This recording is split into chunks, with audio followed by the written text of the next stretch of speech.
تطلع بيننا في الكواكب كالبدور بل وأشرف منه يا سيدي خير النبي. ஹதீஸ் மனனம் ஹனீஃபா உபைதுல்லா. அஸ்ஸலாமு அலைக்கும் வரஹ்மத்துல்லாஹி வபரகாத்துஹு. ஹதீஸ் நம்பர் 31. இறையியல். அஜிலுல்லாஹ யக்ஃபிர் லக்கும். அல்லாஹ்வின் மென்மையை மனதில் நிறுத்துங்கள், அவன் உங்களை மன்னிப்பான். ஹதீஸ் நம்பர் 32. வணக்கவியல். சூமு தசிஹு. நோன்பு வையுங்கள், ஆரோக்கியம் பெறுவீர்கள். ஹதீஸ் நம்பர் 33. வணிகவியல். லானல்லாஹ சாரிகுன். அல்லாஹ் திருடனை சபிக்கின்றான்.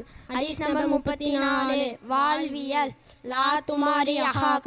நீ உன் சகோதரிடம் சண்டை செய்யாதே. ஹதீஸ் நம்பர் 35. பண்பியல். இன்னல் கலப மினஷ் ஷைத்தானி. நிச்சயமாக கோபம் சைத்தானால் ஏற்படுகிறது. ஹதீஸ் நம்பர் 36. இறையியல். மன் அத்தானி தஹலல் ஜன்னா. எவர் என்னை பின்பற்றுகிறாரோ அவர் சொர்க்கம் செல்வர். ஹதீஸ் நம்பர் 37. வணக்கவியல். தர்மம் செல்வத்தில் குறைவை ஏற்படுத்தாதே.